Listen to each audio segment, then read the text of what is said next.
नसीम भाई आपकी तरफ आऊंगा। जब टेस्ट की बात की जाती थी, सीरीज हम खेलने गए श्रीलंका में, तो वहां पे सबसे बड़ा कंपोनेंट हमारे पास, ठीक है वो चल नहीं सके लेकिन स्पिनर्स को अच्छा खेलते हैं, सरफराज अहमद वो मौजूद थे। अब सरफराज इस स्क्वाड में मौजूद नहीं है। स्पिनिंग अटैक बहुत ज्यादा मजबूत है अफगानिस्तान क्रिकेट टीम का। क्या समझते हैं किस तरह के रिजल्ट हमें देखने को मिलेंगे अफगानिस्तान के खिलाफ, और ये एक टफ सीरीज भी हो सकती है, और अगर रिजल्ट हमारे हक में ना आए तो फिर एक बैकलैश भी हमें देखने को मिल सकता है उसका आने वाले इवेंट्स में, एशिया कप में स्पेशली। देखिए, कभी कभी कुछ टीमों की राइवलरी ऑटोमेटिकली बन जाती है, जिस तरीके से पाकिस्तान और अफगानिस्तान की राइवलरी बन गई। इंडिया पाकिस्तान की राइवलरी को सभी जानते थे, लेकिन ये राइवलरी बन जाएगी ये कोई एक्सपेक्ट नहीं कर रहा था। और कभी कभी कोई अपोनेंट ऐसा होता है जो हमेशा आपके लिए जो है वो डिफिकल्टी क्रिएट करता है। अगर मैं कंपेयर करता हूँ, इससे पहले जो हमारी कंप्लीट टीम खेल रही थी वो भी स्ट्रगल कर रही थी। हमारे यंगस्टर्स भी उसी तरह खेलने में कामयाब हुए। अफगानिस्तान के खिलाफ बहुत क्लोज मार्जिन से जाके हम हारे थे उनसे सीरीज। 2 मैच तो ग्रिप करके हार गए थे हमारे यंगस्टर्स।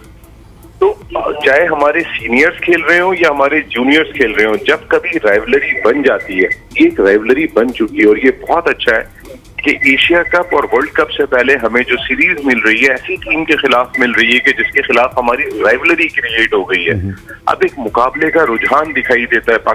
अफगानिस्तान की टीम श्रीलंका से भी खेल रही हो, वो मुकाबला दिखाई नहीं देता, बाकी टीमों से दिखाई नहीं देता। लेकिन जब पाकिस्तान के खिलाफ उतरते हैं, उनका फोकस, उनकी परफॉर्मेंस एकदम चेंज हो जाती है, और कहीं ना कहीं हम उनके खिलाफ प्रेशर में जरूर आते हैं। हम बाकी टीमों के खिलाफ अगर प्रेशर में नहीं आते हैं तो हम अफगानिस्तान के खिलाफ प्रेशर में आते हैं। एक खौफ हमें पहले ये था कि हम उनसे हार ना जाएं, अब तक हारे नहीं है।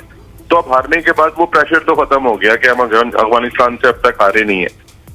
लेकिन मैं एक बात जरूर कहूंगा कि वो जो पाक बॉल इजाद की हमने टेस्ट सीरीज के अंदर, और अभी जो मैंने सुना, मैं लाहौर में तो नहीं था, लेकिन जिस तरीके से हमारे खिलाड़ी यहाँ प्रैक्टिस करते हुए दिखाई दिए, थोड़ा तेज खेलते हुए दिखाई दिए, अपनी क्रिकेट को चेंज करते हुए दिखाई दिए, अटैकिंग क्रिकेट खेलते हुए दिखाई दिए, प्रैक्टिस अटैकिंग क्रिकेट की करते हुए दिखाई दिए। यही अटैकिंग क्रिकेट आपको दरकार होगी अगेंस्ट मुजीब, अगेंस्ट राशिद और any other Afghan fast bowler.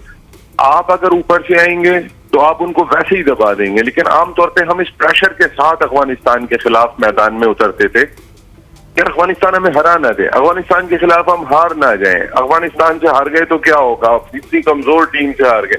अब वो कमजोर टीम नहीं है। उनकी बैटिंग लाइनअप आप उठा के देखें, वो ऑस्ट्रेलिया को भी फाइट देने के लिए तैयार बैठे हुए, खासकर एशियाई कंडीशन में जहाँ स्पिनिंग ऑप्शन बहुत, स्पिनिंग ट्रैक मिल जाए, वो इंग्लैंड को भी फाइट देने को तैयार बैठे हैं। अब वो अफगानिस्तान नहीं है। लेकिन हमारी खुशकिस्मती है कि हमारी उनसे राइवलरी बन गई है। जब राइवलरी बन जाती है, देखिए ना, इंडिया हमारे साथ खेलता नहीं है, इंडिया हमारे साथ नहीं खेलता है तो फिर वो राइवलरी भी दिखाई नहीं देती है, क्योंकि मैच ही नहीं हो रहा। एक वर्ल्ड कप का मैच होगा, एक वर्ल्ड T20 का मैच होगा। लेकिन अफगानिस्तान से जो हमारे मैचेस हैं वो बहुत ही इंपॉर्टेंट है, और पाकिस्तान मेरे ख्याल में इस सीरीज को ऐसा लॉन्चिंग पैड बनाए जो एशिया कप और वर्ल्ड कप में कामयाब हो। और जो आपने पाक बॉल खेलना शुरू की है, आई थिंक उसी को कंटिन्यू करना चाहिए। अगर एक आध मैच 19-20 भी होता है, आप दूसरे मैच में कम बैक करोगे, और यही स्टाइल आपको आगे फायदा पहुंचाएगा।